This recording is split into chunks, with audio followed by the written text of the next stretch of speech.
છોટાઉદેપુર ખાતે સંસ્કૃત સપ્તાહ મહોત્સવ અંતર્ગત સંસ્કૃત ગૌરવ યાત્રાનું આયોજન કરવામાં આવ્યું હતું। ભારતીય સંસ્કૃત ભાષાનું સંરક્ષણ, સંવર્ધન અને સંસ્કૃત ભાષા અંગે લોકોમાં જાગૃતતા આવે અને તેનો પ્રચાર પ્રસાર વધુ થાય તે માટે સરકારના રાજ્ય સંસ્કૃત બોર્ડ દ્વારા એક સપ્તાહ સુધી વિવિધ કાર્યક્રમો દ્વારા લોકોને સંસ્કૃત ભાષા વિશે જાગૃત કરવાના કરાયેલા આદેશ અનુસાર ગુજરાત રાજ્ય સંસ્કૃત બોર્ડ અધિકારી પ્રેરિત છોટાઉદેપુર જિલ્લા વહીવટી તંત્ર અને જિલ્લા શિક્ષણ અધિકારીની કચેરી છોટાઉદેપુર દ્વારા સંસ્કૃત સપ્તાહ મહોત્સવ અંતર્ગત આજ રોજ SF હાઈસ્કૂલ છોટાઉદેપુર ખાતેથી સંસ્કૃત ગૌરવ યાત્રાનું આયોજન કરવામાં આવ્યું હતું। આ ગૌરવ યાત્રા SF હાઈસ્કૂલ ખાતેથી નીકળી નગરના રાજમાર્ગો પર ફરી SF હાઈસ્કૂલ ખાતે પરત ફરી હતી।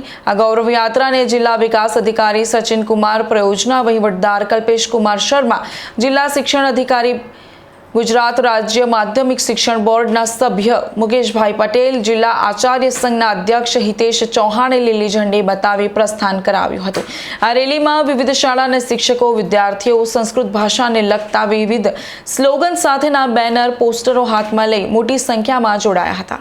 સંસ્કૃત ભાષા બોર્ડ તરફથી સંસ્કૃતના પ્રચાર પ્રસાર અર્થે વિદ્યાર્થીઓમાં સંસ્કૃત ભાષા પ્રત્યે જાગૃતિ કેળવાય, संस्कृत भाषा है लोकभोग्य बने एना माटे करी अने संस्कृतना प्रचार प्रसार माटे करीने 3 दिवसनो संस्कृत विषयक कार्यक्रमનું आयोजन કરવામાં આવેલું છે।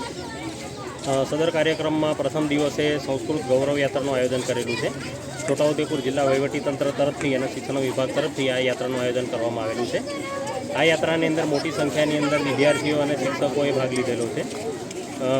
આવતીકાલનો જે કાર્યક્રમ છે શાળા લેવલના કાર્યક્રમો છે, એમાં વિવિધ પ્રકારની સ્પર્ધાઓનું આયોજન કરવામાં આવેલું છે।